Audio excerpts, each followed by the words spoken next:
Assalamualaikum warahmatullahi wabarakatuh. Di sini kelompok kami akan menampilkan seorang tokoh negarawan yang mengimplementasikan nilai-nilai berakhlak dengan baik, yaitu Bapak Muhammad Hatta. Bapak Muhammad Hatta, kelahiran 12 Agustus 1902, adalah negarawan dan ekonom Indonesia yang menjabat sebagai Wakil Presiden Indonesia pertama. Ia bersama Soekarno memainkan peranan sentral dalam perjuangan kemerdekaan Indonesia dari penjajahan Belanda. Perilaku berorientasi pelayanan. Bung Hatta pernah menolak naik gaji. Ia terpaksa menyetujui kenaikan gajinya setelah diberitahu bahwa jika gajinya tidak naik, gaji para pegawai tidak akan bisa dinaikkan. Ia tidak pernah meminta kenaikan gaji, kendati dalam periode tertentu gajinya dipotong untuk mengangsur pinjaman kepada negara. Setelah mundur dari jabatan wakil presiden, ia juga menolak permintaan untuk menjadi komisaris perusahaan. Perilaku akuntabel. Bung Hatta menjaga rahasia negara dari keluarganya yang berimbas pada sang istri, Rahmi Rachim, gagal membeli mesin jahit. Rahasia negara yang dimaksud ialah soal kebijakan pemotongan nilai mata uang dari Rp100 menjadi Rp1 pada sekitar tahun 1950. Saat itu, istri Bung Hatta berencana membeli mesin jahit baru. Namun, lantaran kebijakan itu, rencana sang istri membeli mesin jahit baru tertunda.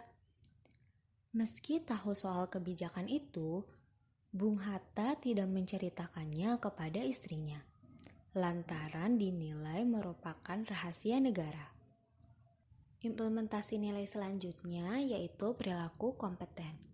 Keinginan Hatta yang besar untuk selalu belajar membuat ia rela dipenjara asalkan tetap bersama buku. Hatta pernah mengatakan, "Aku rela dipenjara asalkan bersama buku. Dengan buku aku bisa bebas." Selanjutnya, implementasi nilai perilaku harmonis. Dalam Piagam Jakarta yang telah ditandatangani oleh BPUPKI, pada saat itu menuliskan sila ke-1 Pancasila dengan ketuhanan dengan kewajiban melaksanakan syariat Islam bagi pemeluk-pemeluknya. Kalimat tersebut kemudian menarik perhatian, membuat wakil-wakil umat Protestan dan Katolik yang berada dalam wilayah kekuasaan Angkatan Laut Jepang sangat berkeberatan dengan bagian kalimat dalam pembukaan Undang-Undang Dasar tersebut. Mereka sadar bahwa bagian kalimat itu tidak mengikat mereka. Namun dengan mencantumkan ketetapan seperti itu, mendengar masukan tersebut, pada tanggal 18 Agustus 1945, sebelum sidang dimulai, Hatta mengadakan pertemuan pendahuluan. Pertemuan itu menyepakati untuk mengganti kalimat ketuhanan dengan kewajiban melaksanakan syariat Islam bagi pemeluk-pemeluknya dengan kalimat ketuhanan yang Maha Esa.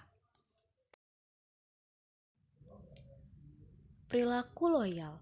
Kecintaan Hatta pada bangsa dan negara ia tunjukkan bahkan sampai akhir hayatnya. Sebelum ia berpulang, ia menitipkan wasiat pada keluarganya tentang di mana ia akan dimakamkan.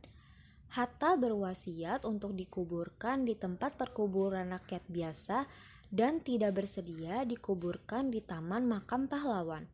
Ia ingin tetap berada di tengah rakyat yang nasibnya diperjuangkan hampir seumur hidupnya. Perilaku adaptif.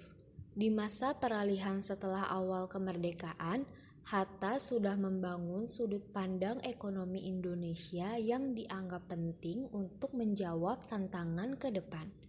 Hatta memiliki 3 jurus ekonomi yang diharapkan bisa membendung ketidakadilan ekonomi. 3 hal tersebut adalah penguasaan aset oleh negara, kontrol terhadap swasta, dan menumbuhkan perekonomian rakyat yang mandiri.